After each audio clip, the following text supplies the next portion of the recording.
Salut à tous et bienvenue sur la chaîne Uppergrade. Aujourd'hui je voulais vous faire une petite vidéo assez rapide pour vous présenter un challenge XSS réalisé par Tom Nom Nom en collaboration avec Detectify. Pour ceux qui ne savent pas, Detectify est un scanner de vulnérabilité. Au passage, pour ceux qui veulent réaliser des challenges, vous pouvez vous tourner vers Detectify ou bien Integrity. Les liens sont dans la description. Bref, il est temps de parler du challenge, c'est parti. Pour commencer, sachez que pour résoudre ce challenge, il m'a fallu 10 minutes. Alors oui, ça fait peu, cependant vous allez comprendre pourquoi. Quand on arrive sur la page du challenge, on est directement interpellé par le titre. Alors pour éviter de vous faire endurer mon mauvais accent, je vais vous la faire en franglais. Detectify Lisp to HTML Converter. La première question que je me suis posée, c'est qu'est-ce que le Lisp? En cherchant sur internet, voici la définition. Lisp est la plus ancienne famille de langages de programmation à la fois impératif et fonctionnel.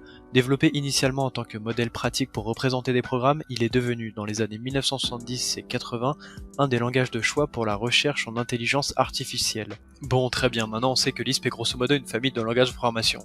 Vous savez que j'étais pas ultra rassuré par cette définition, alors je cherchais des images concernant Lisp, j'en ai vu quelques-unes, et la seule chose que j'ai pu en tirer, c'est la syntaxe qui me semblait ultra ressemblante à celle du challenge.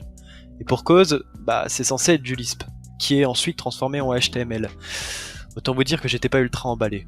J'étais encore au point mort, j'ai donc décidé de tester les choses par moi-même. En regardant de plus près, on peut voir que la payload de base est assez simple à comprendre. Nous avons un paragraphe, une liste non ordonnée et deux LI. On finit vite par comprendre la syntaxe, nous avons la balise qui est entre parenthèses et le contenu de celle-ci entre cotes. Pour la liste non ordonnée, c'est la même mécanique, seulement les LI sont imbriqués dans les UL.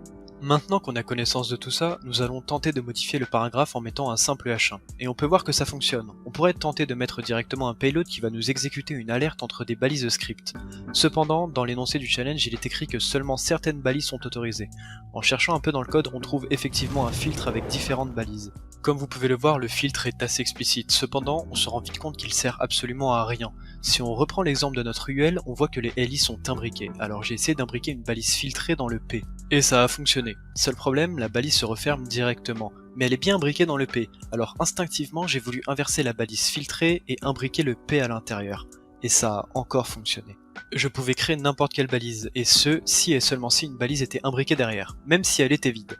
Pour la fin du challenge, rien de plus simple, il me suffisait d'utiliser la balise script et de faire un alerte pour afficher le nom de domaine du challenge. Je voudrais être clair avec vous, encore maintenant je suis pas certain de bien comprendre comment ça fonctionne, et c'est exactement pour ça que j'ai voulu faire cette vidéo qui à la base n'était pas du tout prévue. Il m'a fallu seulement 10 minutes pour réussir ce challenge alors que Detectify laissait à ses chercheurs une semaine. Pour tout vous dire, je ne connaissais même pas Lisp et je suis vraiment très nul en JavaScript. La seule chose qui m'a permis de réussir ce challenge en seulement 10 minutes, c'est un esprit logique et c'est exactement cette vision que j'ai de la sécurité informatique.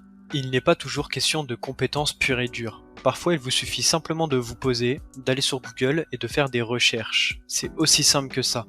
Avant tout, l'informatique c'est une question de logique. Pour ce challenge, je n'avais aucune connaissance au préalable et j'ai réussi à le faire.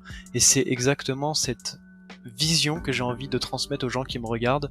Tout simplement, peu importe votre âge, peu importe qui vous êtes, vous pouvez faire de l'informatique si vous êtes curieux et si vous avez un esprit logique. Et ça se cultive. Alors vraiment, si vous voulez faire de l'informatique, n'hésitez pas.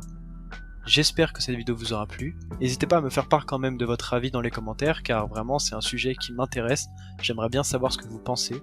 N'oubliez pas non plus le petit like, car ça fait toujours plaisir, forcément. À bientôt sur l'internet. Vraiment, cette vidéo elle était pas du tout prévue.